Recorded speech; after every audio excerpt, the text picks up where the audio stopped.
C'est demain que le président chinois doit arriver en France pour une visite d'État, visite avec tous les honneurs, lors de laquelle les ONG aimeraient aussi qu'Emmanuel Macron évoque le sort des Ouïghours. Elles ont manifesté place du Trocadéro aujourd'hui. Cette minorité musulmane du nord-ouest de la Chine est, vous le savez, persécutée depuis des années par le régime de Pékin. Justine Jankowski et Marine Zambrano ont pu se rendre sur place et elles ont eu beaucoup de mal à tourner ce reportage.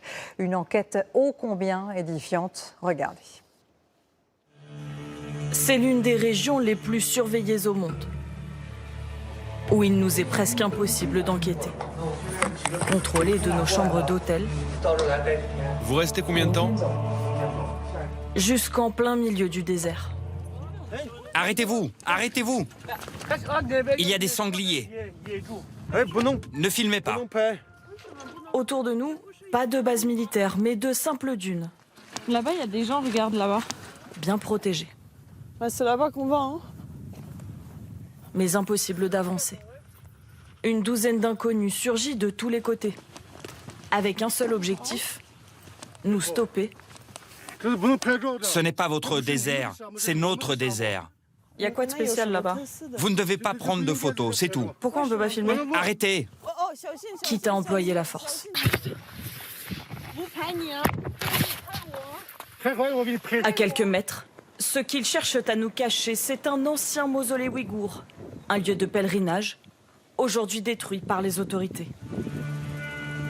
Dans la région du Xinjiang, où ils sont historiquement installés, que reste-t-il des Ouïghours et de leur culture? Dans la ville de Kashgar, la capitale culturelle, ils ne sont plus qu'une attraction touristique. Un défilé costumé, un tour de chameau sur un coin de parking. Place tes jambes sur la gauche. Et un incontournable pour les visiteurs, se déguiser en ouïghour pour les photos souvenirs. Je pense que c'est un groupe ethnique qui sait très bien chanter et danser. Leurs costumes sont colorés, l'image de cette minorité est très positive. Une minorité, soit tout de même officiellement 12 millions de Ouïghours. Une population musulmane, turcophone, bien différente de l'ethnie majoritaire en Chine, les Han. Une minorité qui semble avoir disparu du centre-ville. À 2 pas des rues commerçantes, les maisons sont désertes. Les Ouïghours qui restent, Bonjour, bienvenue.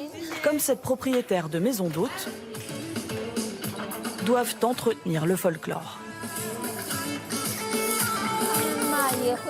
Aujourd'hui, les gens voient bien que le Xinjiang est un endroit super, très développé et sûr. Tout le monde est très heureux et vit en harmonie. C'est le discours officiel, sous l'œil des caméras. Circuler, il n'y a rien à voir. La Chine veut faire oublier que ces dernières années, le Xinjiang a connu des émeutes, durement réprimées. En réponse, et sous couvert d'une lutte contre la radicalisation islamiste, les autorités ont enfermé plus d'1 Ouïghour sur 10 dans des camps d'internement, selon plusieurs ONG. La Chine dément leur existence et préfère parler d'écoles de formation, à l'ambiance joyeuse comme sur ces images de propagande. Les élèves seraient aujourd'hui tous diplômés. Ces centres ont-ils fermé? Au sud du Xinjiang, nous constatons que si certains ont été démantelés, d'autres sont désormais des prisons officielles, comme celle-ci. Juste ici, à ma gauche, un énorme complexe. À l'intérieur, il y aurait 25 bâtiments, 10 000 personnes y seraient enfermées. C'est ce que prouve l'enquête basée sur ces images satellites d'un institut de recherche australien. Et ces photos, issues d'une fuite de documents officiels, montrent que les plus jeunes détenus n'ont que 15 ans.